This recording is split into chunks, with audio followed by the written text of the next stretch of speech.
convidar você a abrir sua Bíblia no livro de Tiago, capítulo 3, versículos de 13 a 18. Tiago, capítulo 3, versículos de 13 a 18. Começamos a estudar esse texto pela manhã, estamos estudando o livro de Tiago já há algum tempo, e hoje a gente quer continuar aprendendo sobre esta santa opção que a gente tem que fazer na vida pela sabedoria do alto, buscar a sabedoria do alto, pedir que Jesus derrame sobre as nossas vidas essa sabedoria bendita. Diz assim a palavra do Senhor: quem dentre vós é sábio e entendido? Mostre pelo seu bom procedimento as suas obras em mansidão de sabedoria. Mas se tendes amargo ciúme e sentimento faccioso em vosso coração, não vos glorieis, nem mintais contra a verdade. Essa não é a sabedoria que vem do alto, mas é terrena, animal e diabólica. Porque onde há ciúme e sentimento faccioso, aí há confusão e toda obra má. Mas a sabedoria que vem do alto é primeiramente pura, depois pacífica, moderada, tratável, cheia de misericórdia e de bons frutos, sem parcialidade e sem hipocrisia. Ora, o fruto da justiça semeia-se em paz para aqueles que promovem a paz. Vamos orar a Deus. Pai querido, nós estamos tão alegres, Senhor. Foi tão gostoso esse tempo de adoração, de louvor. Sentimos a Tua presença já aqui entre nós. Já ouvimos o Teu Espírito sussurrando ao nosso coração de tantas maneiras. Mas agora, Senhor, quando vamos meditar na Tua palavra, abre os nossos ouvidos espirituais, abre os nossos olhos espirituais e deixa, Senhor, que nós percebamos o Teu projeto, o Teu propósito para a nossa vida, Senhor. Que essa não seja uma mensagem, Senhor, que passe por cima de nós, mas que ela penetre o nosso coração, que ela possa estar produzindo, Senhor, transformações na nossa vida. E para isso, Senhor, o Senhor tem que falar, porque se o Senhor não falar, não tem sentido esse ajuntamento. Não tem sentido esse ajuntamento sem a presença do Senhor, sem a direção do Senhor. Por isso te pedimos, vem sobre nós e toca a nossa alma. É aquilo que oramos no nome de Jesus. Amém, Senhor. O livro de Tiago tem falado sobre maturidade. Aquela qualidade que todos nós procuramos, não é? De poder gerenciar a vida, de saber viver em todas as circunstâncias, em todas as várias fases e situações da nossa vida. Saber ser marido, saber ser esposa, saber ser filho, saber trabalhar, saber se relacionar com pessoas. E um dos grandes problemas do passado e do presente é que às vezes a gente tem muito conhecimento, não é? A gente pode ter muita informação, mas às vezes não sabe usar o conhecimento e a informação para gerar qualidade de vida nos seus relacionamentos. E Tiago está falando disso, de pessoas que precisam amadurecer, e ele está aconselhando ao longo de todo o seu livro.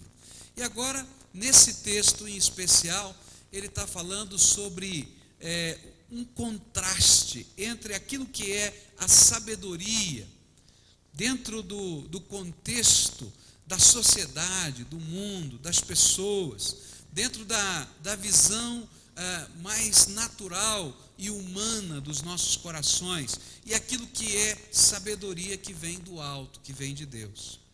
Nós estudamos pela manhã que existem duas origens para esta sabedoria normal da vida, o senso comum, aquilo que faz parte da cultura de uma sociedade.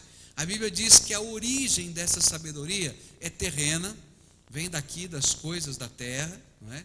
É humana, vem de dentro das paixões do nosso coração. A palavra que está lá é a psique, a alma, no sentido não espiritual, mas no sentido de vida, de ânima, não é? De força vital. Então aqueles impulsos, ela está sendo gerada pelos impulsos do nosso coração. Então a gente faz o que dá na telha, o que dá vontade de fazer, a gente age por impulso, fala por impulso, reage à vida. E a Bíblia diz que essa sabedoria humana que controla essa terra tem uma origem espiritual. E a Bíblia é muito forte em dizer, é demoníaca. Por quê? Porque a Bíblia diz que o mundo jaz no maligno. Mas, se opondo a esta sabedoria corriqueira da vida, vem a graça de Deus, isso que nós cantamos.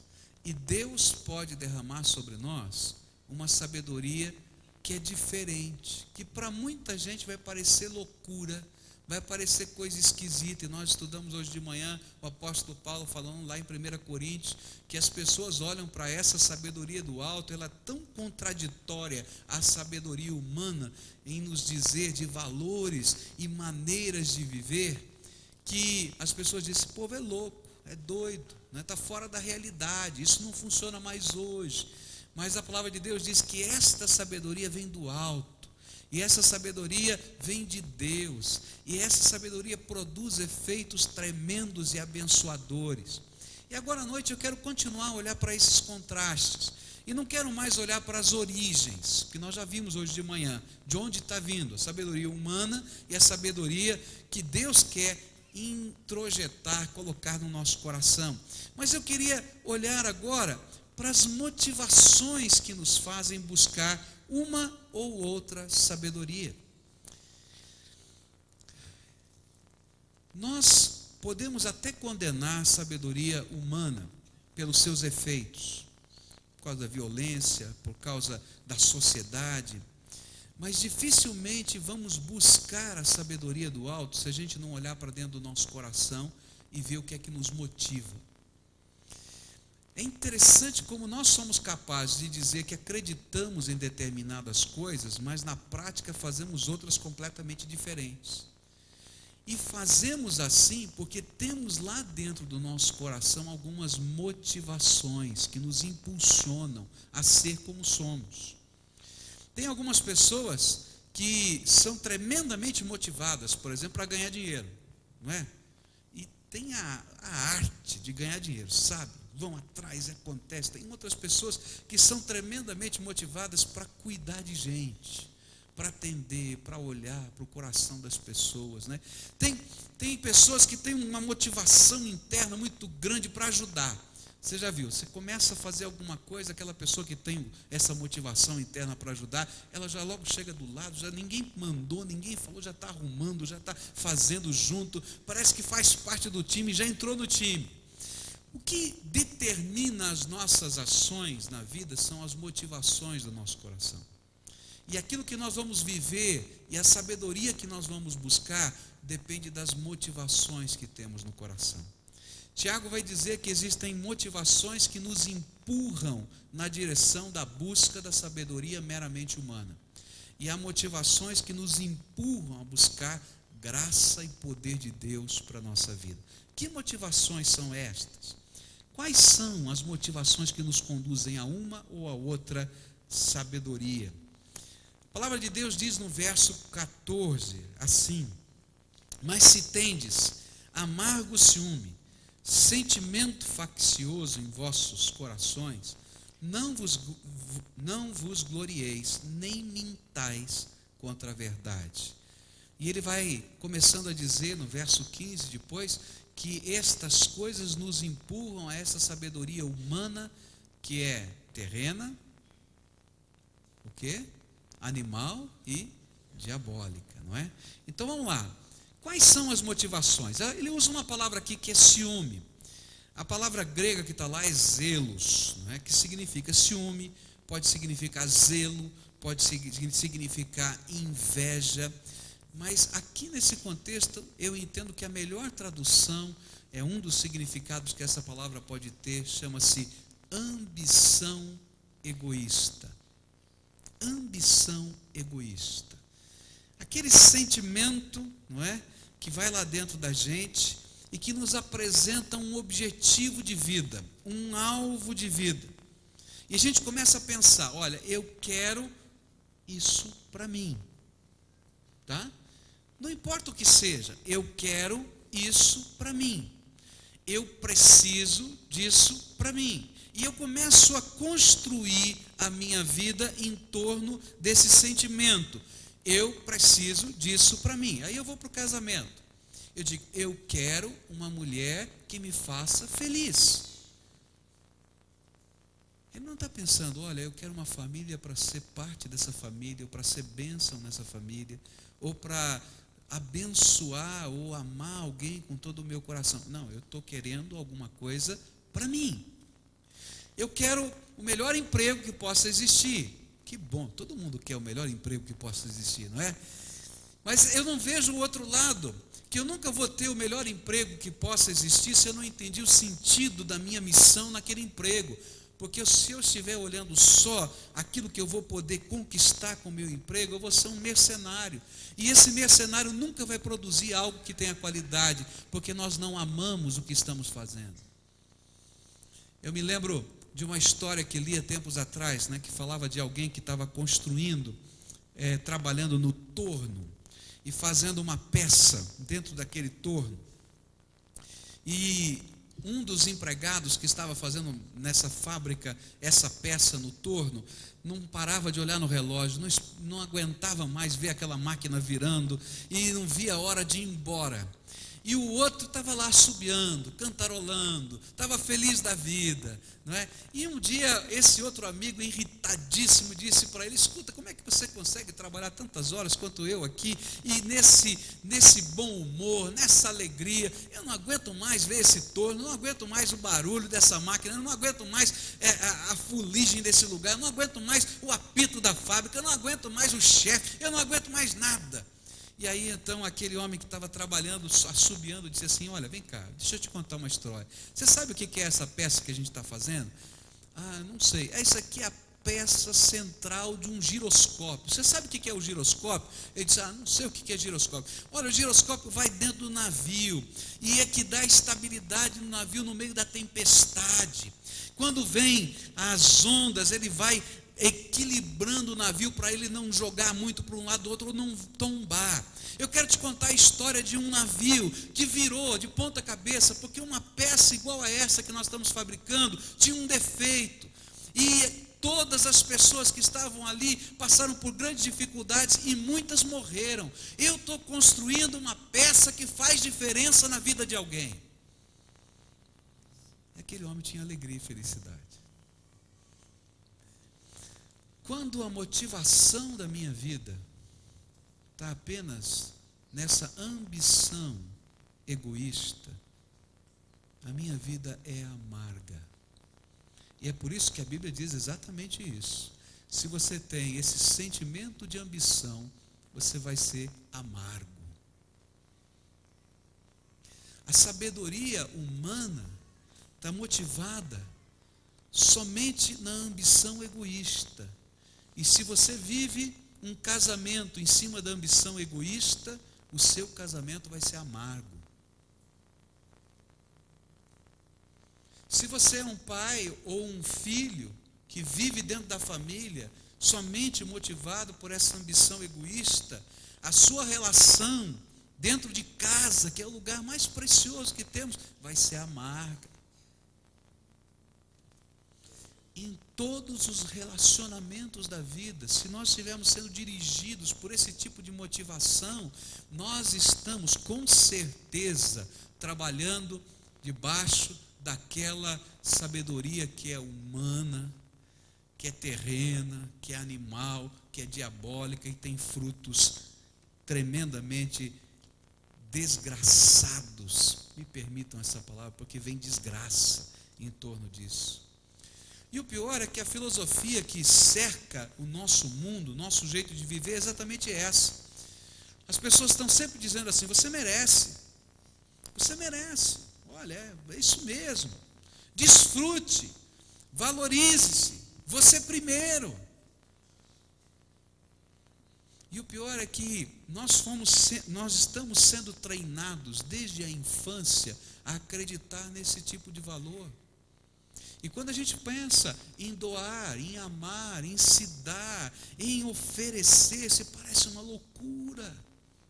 Se a gente começa a falar sobre família e diz que o marido tem que amar tanto a esposa, mas tanto a esposa, que se for preciso morrer por essa esposa, ele tem que morrer.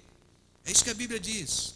Que deve haver um amor tão grande, que se for preciso proteger a sua esposa com a sua própria vida, ou proteger a sua família com a sua própria vida, ele deve estar disponível para isso. É isso que a Bíblia diz. Alguém vai dizer: ih, pastor, isso já não funciona mais hoje. Esse tipo de amor não pode existir mais hoje. É mentira. Porque qualquer outro tipo de amor não é amor verdadeiro que preenche o coração.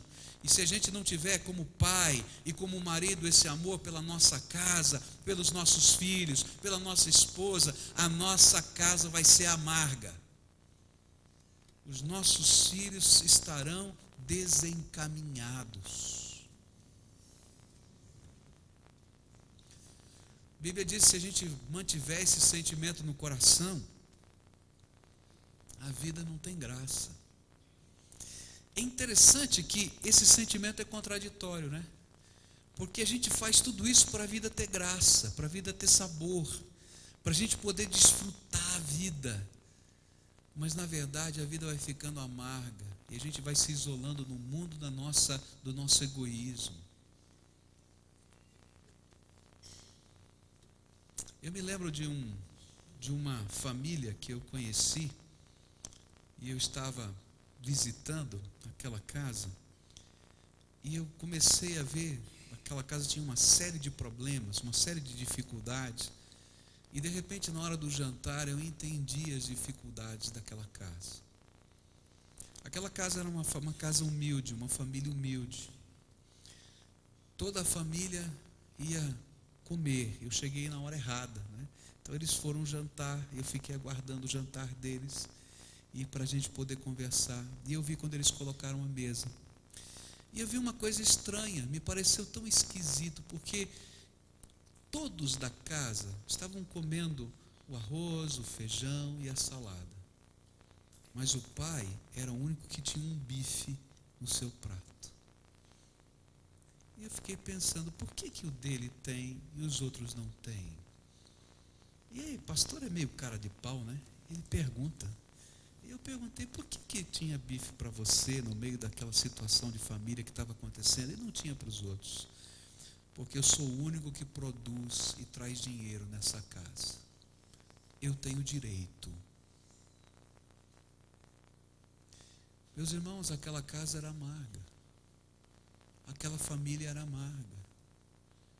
Era uma família que não sabia dividir, não sabia amar, porque o valor que se passava não é amor, é ambição egoísta. Agora, irmãos, isso não acontece só com o bife daquela família. Isso acontece com o meu tempo, com as minhas coisas, com os meus sonhos, com os meus projetos. Tem que ser desse jeito, porque eu sou assim e acabou. E aí, meus irmãos, a vida vai ser amarga.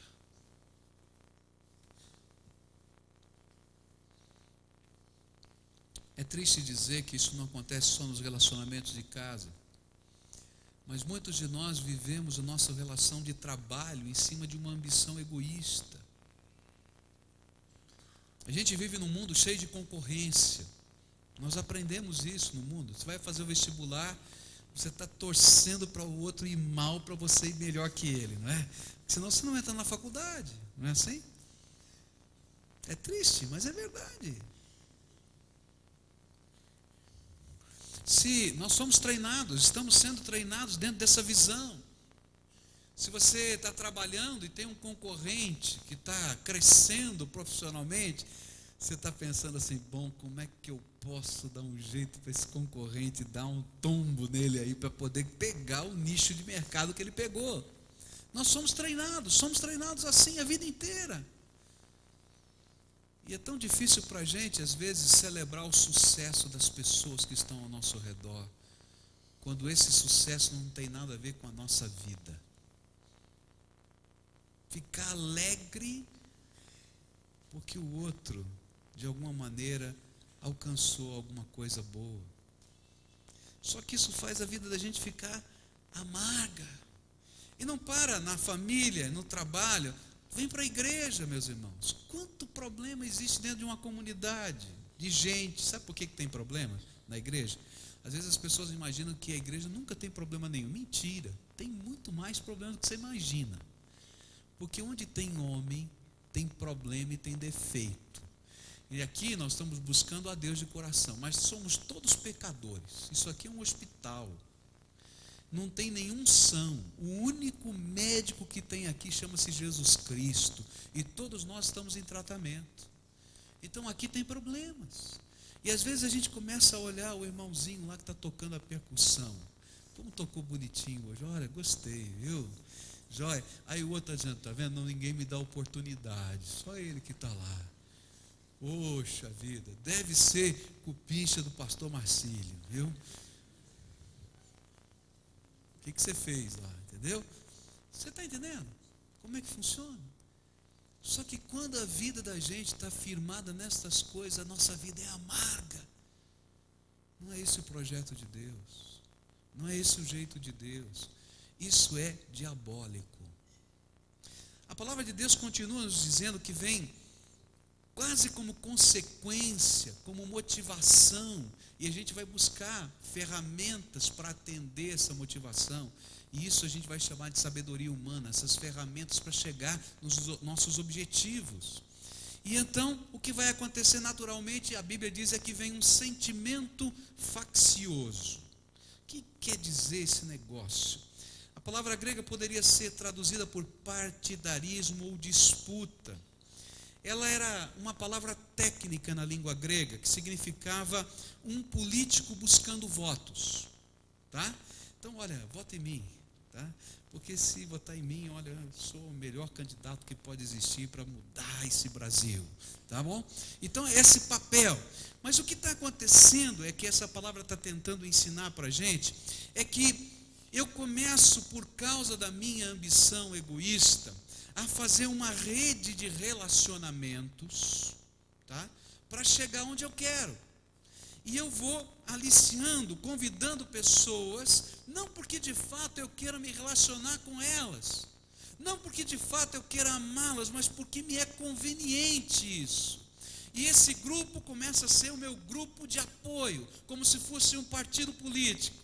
E à medida que isso vai tomando forma na minha vida, eu vou levando tão a sério isso, mas tão a sério, que chega um determinado momento que eu começo a pensar, ele é dos nossos ou é contra nós? Como é que é? Aquele lá está com a gente ou não está? É nosso aliado ou é nosso inimigo? Os irmãos conseguem entender? E aí a gente começa a viver uma vida paranoica. Não fala com fulano não, isso aí não interessa falar com fulano agora.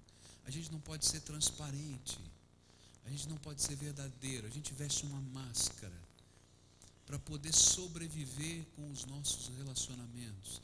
A Bíblia diz que isso é a motivação que nos leva a buscar as ferramentas daquela sabedoria que é humana, que é terrena, que vem do mundo, que é animal e que é diabólica. E aí a gente fecha o acordo antes. Não, vamos para a reunião lá, mas você vai comigo, hein? O que eu falar, você fala. O que você combinar comigo, está entendendo? Vai lá para aquele show, né? E está tudo já acertado nos bastidores. Parece tudo bonito, maravilhoso, mas na verdade a gente construiu os partidos. E acontece isso em casa. Gente, tem muita família sendo destruída por causa dessa sabedoria que é humana, diabólica. E aí então começam a ter os aliados dentro da casa.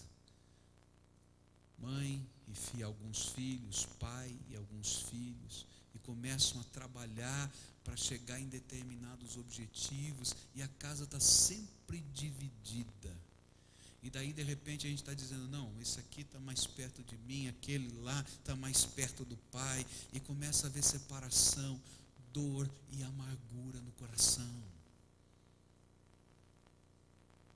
Às vezes isso acontece dentro da família maior, onde os aliados são os cunhados, são os primos, são os tios, e formam um complô, porque o clã precisa de um certo governo ou de uma certa direção. Isso acontece na empresa, isso acontece na igreja, isso acontece onde tem gente, porque isso é sabedoria humana que está dominando o mundo. Isso acontece na política, por isso que a política desse país, de qualquer país do mundo, é a droga que é. É um toma lá da cá, faz desse jeito, não importa se é justo, se é honesto, é santo. Nós entendemos que o melhor, politicamente falando, é isso. Mas isso não vem de Deus. E a confusão que nós vivemos nessa terra faz parte desse contexto. Não é isso que Deus quer. A Bíblia diz que outra motivação que começa, olha, está lá dentro, e vai me levar para esse jeito de viver, que é diabólico, não é? Aquele sentimento de ambição, depois esses conchavos, partidos, acertos de vida, e depois começa um movimento dentro de nós de gloriar-se a si mesmo. Por quê? Porque para mim atingir o objetivo, chegar no alvo que eu quero, eu preciso ter aliados. E para ter aliados, eu tenho que me autopromover. Eu tenho que dizer que eu sou melhor. Eu tenho que atrair as pessoas para mim. E aí começa um movimento de marketing. Marketing pessoal. Olha, não é só político que faz marketing não, viu?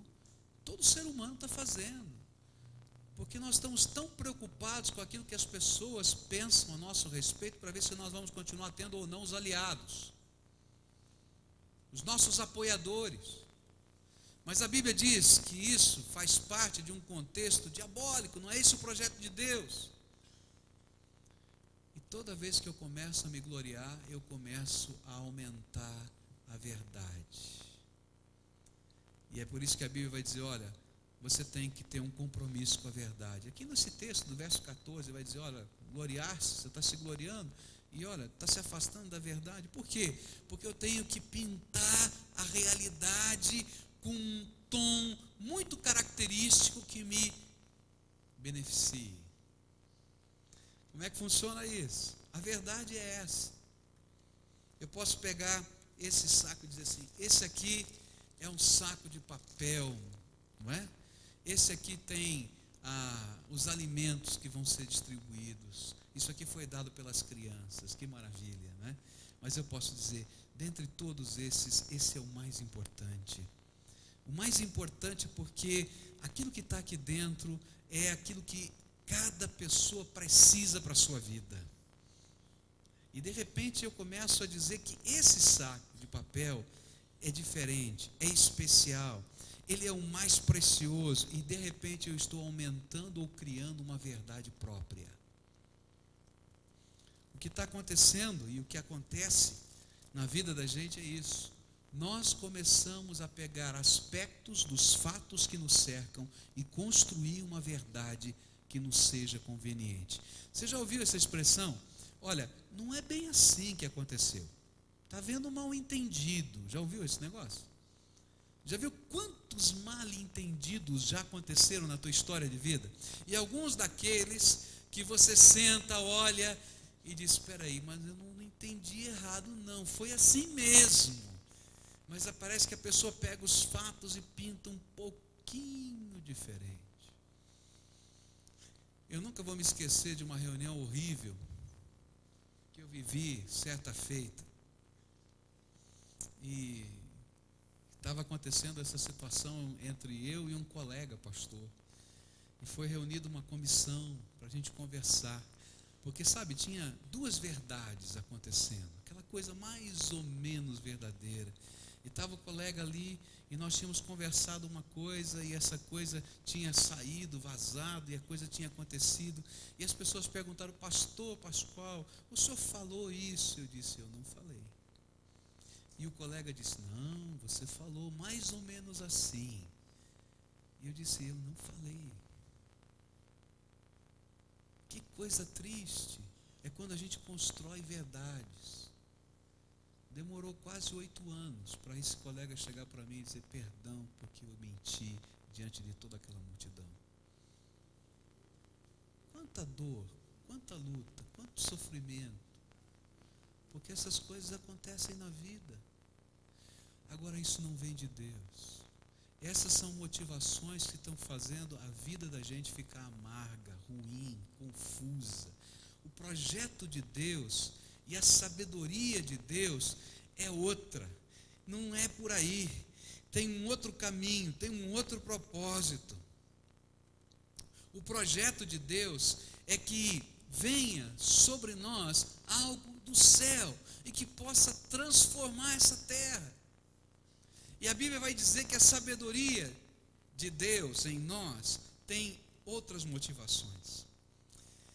Tem, segundo a palavra de Deus, verso 13, diz assim: quem dentre vós é sábio e entendido? Mostre pelo seu bom procedimento e as suas obras em mansidão de sabedoria.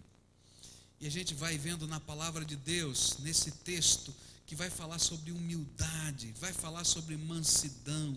O que Deus está trabalhando, o que Ele quer produzir em nós? Quando nós estamos vivendo sabedoria que vem do alto, algumas características têm que estar em nós. A nossa maior motivação é a glória de Deus. A nossa maior motivação é a glória de Deus. Não é o sucesso, não é ter dinheiro, não é que nós sejamos a principal figura da sociedade, não é ser o primeiro lugar nisso, naquilo, ainda que Deus vai fazer coisas tremendas para que o nome dele seja glorificado.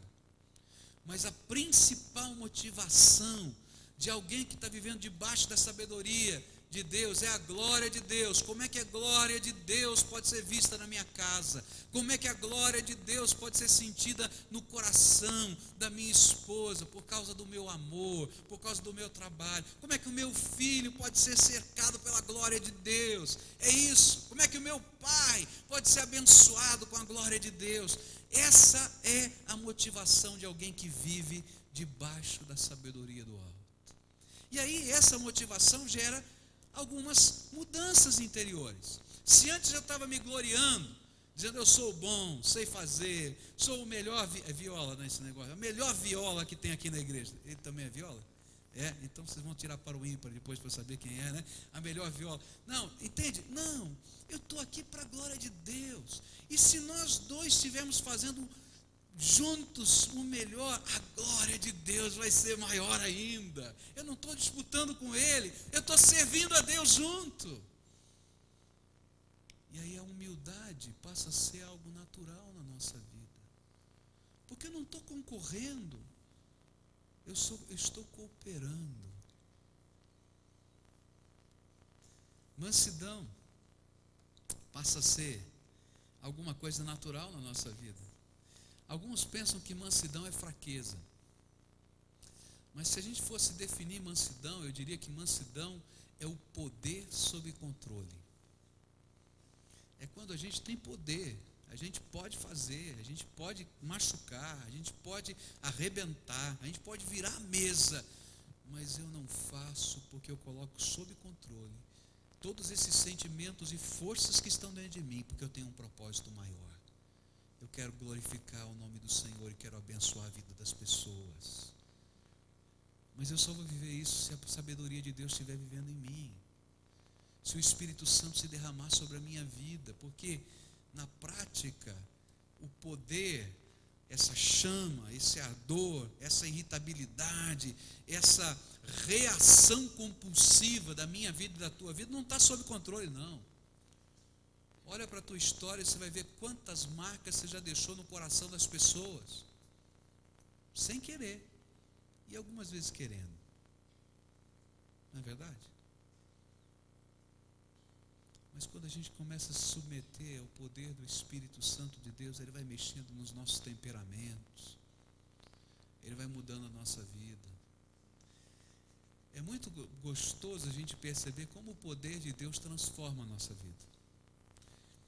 Já fiz isso 3 vezes em épocas diferentes da minha vida. Fiz um teste para você identificar o seu temperamento. E eu acho que é legal a gente fazer isso de tempos em tempos. Eu fiz. Quando eu era bem jovem, na adolescência, fiz a primeira vez. E lá tinha eu o perfil dos meus temperamentos colocado. Guardei todo o material lá comigo. Aí, alguns anos depois, eu repeti aquele teste. E eu fiquei confuso. Falei, mas mudou esse negócio? Como é que pode? Aí peguei aquele que eu fiz antigamente, com aquele que, alguns anos mais tarde, disse, olha, mudou. Olha só, mudou. E agora, há pouco tempo atrás, eu fiz de novo. Eu disse, meu Deus, mudou demais. Sabe por quê? Quando a gente vai andando debaixo da graça de Deus, o poder, o vulcão que está aqui dentro de nós, passa a ser controlado pelo Espírito Santo de Deus. Então não venha dizer para mim, olha, esse meu temperamento não tem jeito, eu sou assim mesmo.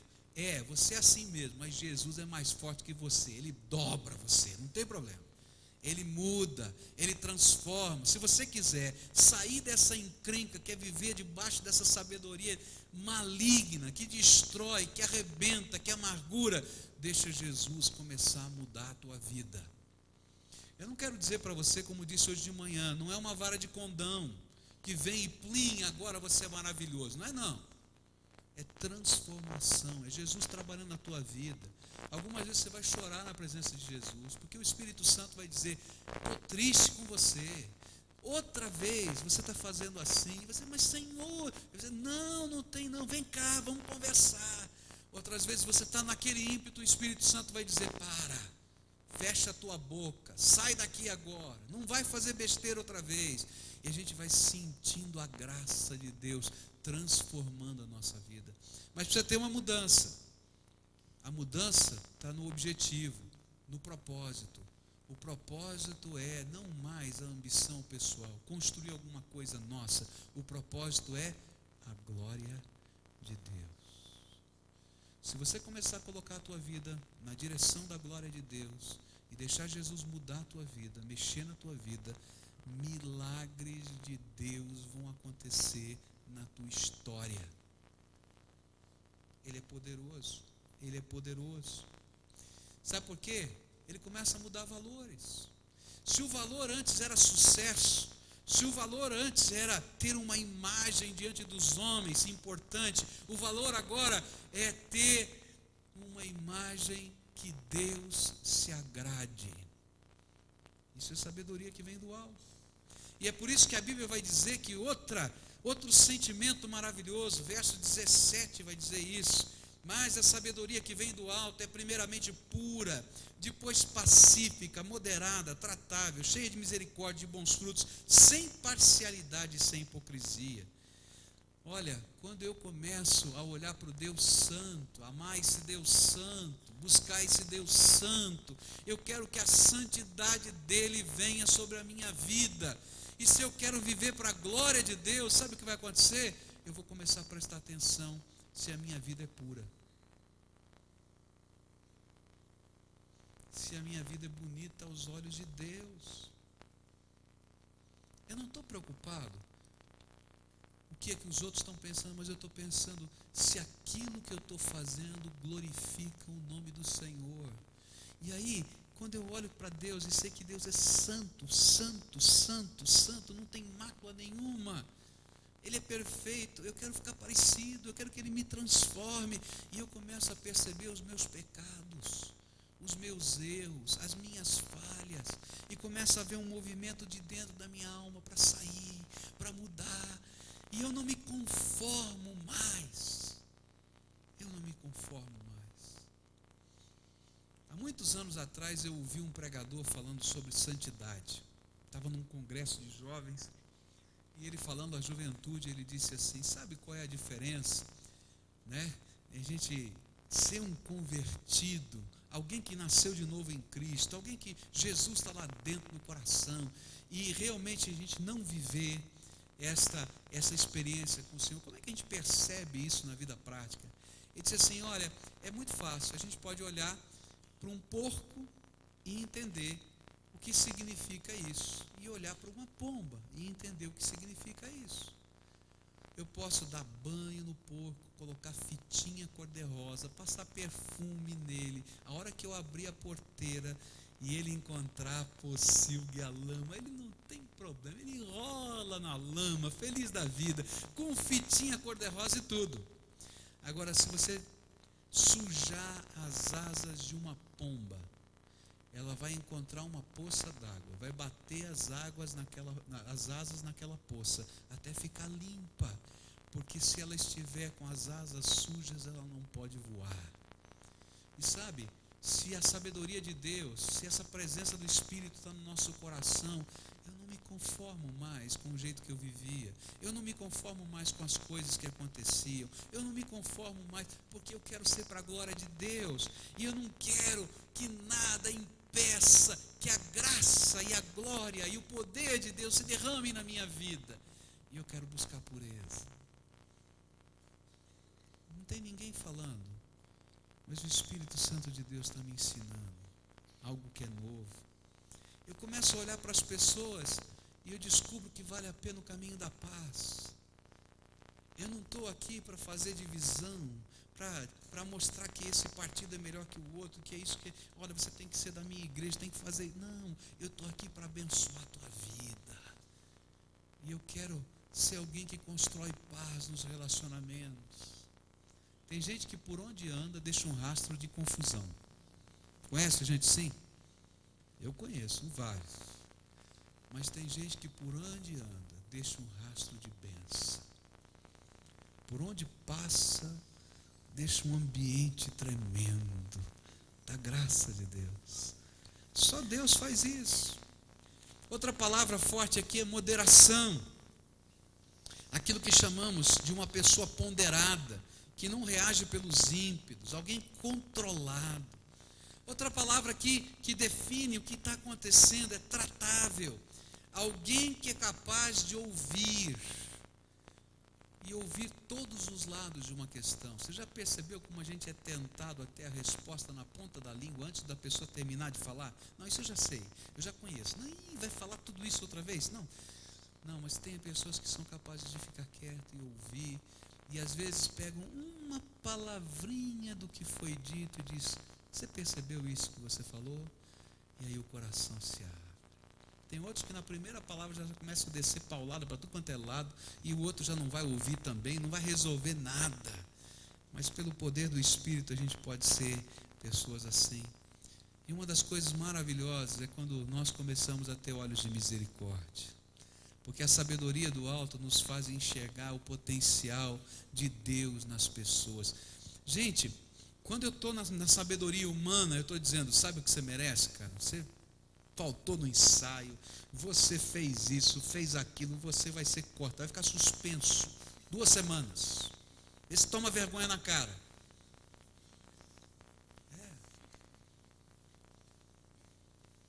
Coitado dele, né? Tudo com você hoje, né? Eu vou fazer com outra viola agora.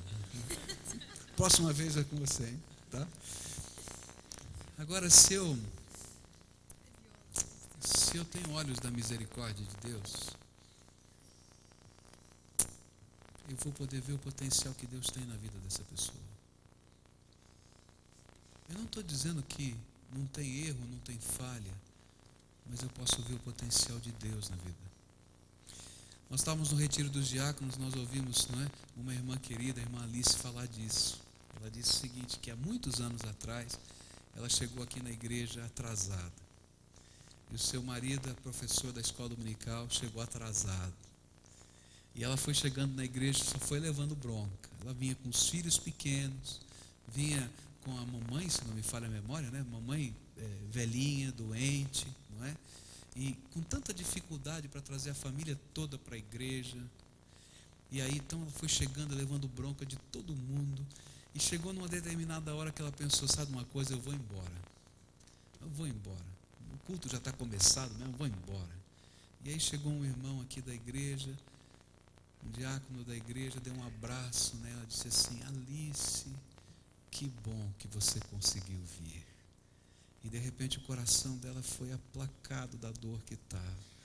E ela falou, depois de tantos anos que isso tinha acontecido, numa reunião do corpo diaconal, ela compartilhou isso com a gente: eu nunca mais me esqueço do abraço que eu recebi daquele irmão e dessa palavra. E ainda brincou com a gente: eu, quando vejo esse irmão, dou um beijo na careca dele, não é? Que coisa boa! Os irmãos conseguem perceber os olhos de misericórdia? Às vezes em casa a gente é assim, não é? A gente ponta o dedo, meu filho, ou meu pai, o senhor não sei o quê, ou você, minha mulher. Olha com os olhos de Deus, olha a bênção de Deus, enxerga adiante. Isso é uma sabedoria que tem que vir de Deus, porque senão a gente vai reagir como ser animal nessa terra. Gente, quanta coisa boa pode acontecer se a gente deixar a graça de Deus, a sabedoria de Deus mudar a nossa vida. Eu não sei o que é que está acontecendo na tua vida, mas eu sei que a sabedoria de Deus, ela vai produzir mudança.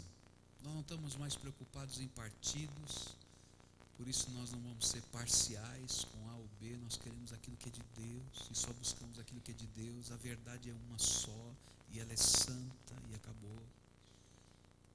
Sem hipocrisia, sem máscaras, porque a gente pode ser transparente, pecador, cheio de defeito, não precisa ter medo de dizer, sou mesmo, eu estou em transformação, o Espírito Santo de Deus está me mudando, me ajuda nisso. Eu não preciso ser o Todo-Poderoso, porque Deus é o Todo-Poderoso, eu estou debaixo dele. Hoje de manhã eu falei isso, né? Aquele que habita no esconderijo do Altíssimo, a sombra do Onipotente descansará. E eu disse isso hoje de manhã, né?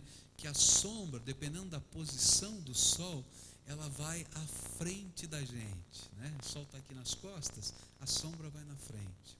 E a ideia que eu tenho desse texto é essa, que enquanto a gente está debaixo da graça de Deus, a sombra de Deus vai na nossa frente preparando os caminhos da nossa vida. Eu não preciso ser o Todo-Poderoso, saber todas as coisas, eu preciso estar debaixo da sombra dele. Ele vai na frente, ele é o Todo-Poderoso. E a gente começa a aprender que não é a nossa inteligência, não é a nossa astúcia, não é a nossa capacidade, não é a nossa força, mas é o poder de Deus. Você não pode com teu filho, não pode com teu marido, não pode com aquele chefe, não pode com aquela situação. Dobra o teu joelho e ora, porque Deus pode. E não ora para Deus matar não, cara, não é isso não, hein? Senhor, mata logo, leva embora. Não é isso não é disso que eu estou falando. Eu estou falando, ora para Deus entrar no meio dessas circunstâncias, e que tudo que é bênção de Deus venha. E sabe, gente, bênção de Deus às vezes mexe com aquilo que nós acreditamos ser bom e que não é, e muda, e transforma, mas nós precisamos dessa graça. Eu queria concluir essa mensagem dizendo para você, nesse texto, que todas estas coisas, elas vão produzir ou bênção ou confusão. Se você ler o texto, vai ver, dizendo que onde tem sabedoria humana, vai ter confusão. Então, meus irmãos, se você encontrar uma briga, pode ter certeza que tem sabedoria humana. Se você encontrar bênção, pode ter certeza que tem sabedoria de Deus. Mas eu queria terminar dizendo para você que a sabedoria de Deus, ela tem que ser derramada por Ele na nossa vida. E hoje de manhã eu falei disso para vocês aqui. A única maneira da sabedoria de Deus vir sobre nós é se nós deixarmos Jesus controlar a nossa vida. Jesus começar a mudar os nossos valores. Você vai ouvir tudo isso, você vai concordar com muita coisa que eu falei, mas você vai pisar lá fora e vai continuar do mesmo jeito, fazendo a mesma besteira, se você não deixar Jesus entrar na tua vida e andar com você. Se não deixar Jesus mexer nos valores que você guardou lá no cofre do teu coração para transformar. Se você não deixar Jesus trabalhar essas mudanças. Por isso a palavra de Deus diz que se alguém quiser seguir Jesus, vir após Jesus, ele tem que fazer duas coisas: negar-se a si mesmo, tomar a sua cruz, não é isso? E então ele pode seguir Jesus. E eu quero dizer para você que a sabedoria do alto não vem sobre a nossa vida se eu não estiver disposto a dizer: Senhor Jesus, não vai ser mais do meu jeito. A minha casa não vai mais ser dirigida desse jeito. A minha família não vai ser conduzida desse jeito. Eu não vou ser mais esse marido. O Senhor vai ser o dono dessa casa. O Senhor vai ser o dono do meu coração. O Senhor. E a gente vai deixar Jesus mexer nas coisas mais complicadas e arraigadas da nossa vida. Enquanto a gente não fizer isso, nós vamos continuar vivendo debaixo da sabedoria humana. E vai ser uma vida amarga, que vai se refletir em todos os nossos queridos. Mas quando a gente começa a viver essa nova maneira de ser, o poder do Espírito Santo começa a transformar a nossa vida. Eu sei que nessa hora o diabo está falando algumas coisas no coração de alguns aqui. Agora não dá mais tempo. Agora não, já passou. O tempo já foi. A oportunidade já foi. Não escuta a voz do diabo outra vez. Você já escutou e caiu e se machucou, não é? Então para com isso. Sempre é tempo de ser abençoado pela misericórdia e pela graça de Deus. E não importa o que já tenha acontecido, Deus pode mudar o cenário da tua vida. Sabe como? Mudando os alicerces do teu coração. Não tem jeito de mudar o cenário da vida se não mudar o teu coração. Se você não se render, se você não se entregar, se você não deixar ele quebrar, se você não deixar ele mudar a tua vida, mexer nas estruturas. E eu queria hoje convidar você a isso, a tomar uma decisão muito séria com Deus. Olha, eu vou convidar você para a gente orar junto, mas eu quero repetir isso para você. Se você imagina que esse tempo de oração vai ser uma vara de condão, um passe de mágica, não atenda esse convite. Porque o convite que eu vou fazer é para você deixar Jesus andar com você todo dia. Para você deixar Jesus mexer nas coisas mais preciosas da tua vida. Para você deixar Jesus sentar no comando e no controle. E aí, ele vai ter que mudar até a maneira como você valoriza algumas coisas da vida. Tem algumas coisas que acontecem no mundo espiritual e no reino de Deus que parecem loucura. Um dos rapazes que deu testemunho esses dias atrás, está no primeiro ano do seminário, mas ele entrou no primeiro ano do seminário, deixando o quarto ano de engenharia, abandonando o curso no quarto ano de engenharia. Eu, como homem, penso assim, essa é a sabedoria humana. Menino, você já fez 4, termina, não é? Depois, aí a gente escuta aquilo que acontece num coração desse, que é loucura, é doidice. Diz, não posso, Deus me deu uma ordem e eu tenho que ir agora. E a gente fica pensando, mas seria tão bom esse 4º ano, esse 5º, né? Olha que maravilha. Não, mas Deus me deu uma ordem agora. E sabe, às vezes Deus tem que destronar alguns valores que nos dão segurança. Tem gente que tem muita dificuldade de entregar o seu coração para Jesus, porque a segurança de quem anda com Jesus é Jesus. E nós queremos ter um plano B, entendeu? Se Jesus falhar comigo, eu tenho aqui o plano B, o C, porque eu tenho que... Sabe como é? O negócio é sério. Eu quero dizer para você, se você quer andar debaixo da sabedoria divina, só tem um plano, só tem um caminho, só tem um jeito, chama-se Jesus Cristo. E deixar Jesus mexer nos valores, mexer no jeito que você vive na sua casa, no jeito que você é esposa, do jeito que você é marido, no jeito que você é filho, no jeito que você é crente, no jeito que você é membro de uma igreja. Deixar Jesus ser Senhor. E aí a sabedoria de Deus se manifesta. E aí, essa sabedoria de Deus vai produzir na minha vida e na tua vida o fruto do Espírito Santo. O fruto do Espírito Santo é o Espírito de Deus exalando o seu perfume na minha vida, nos meus relacionamentos, nos meus negócios, em todas as áreas da vida. Eu queria orar com você. Se Deus está falando ao seu coração, se você entendeu que essa palavra é de Deus para você, e você consegue enxergar na tua vida que muito da sabedoria humana ainda controla o teu coração, uma sabedoria que não vem de Deus, e você entende que a tua vida desse jeito vai ser o que é a sociedade. Olha aí para a sociedade, você vai saber o que vai ser a tua vida, porque a sociedade nada mais é do que a soma das nossas vidas, só isso. Mas se você quer mudar isso, não como um passe de mágica, mas como um discipulado, como um andar com Jesus cada dia, com abrir mão do controle, deixar Jesus tomar o lugar de direito dele. E se você tiver a coragem de colocar você inteiro no altar de Deus, você inteiro, todinho, o Senhor vai começar uma obra de transformação na tua vida, uma obra de sabedoria do alto, tremendamente carinhosa, porque Deus é Pai. Todos esses sentimentos que Ele quer que você tenha, Ele tem primeiro por você.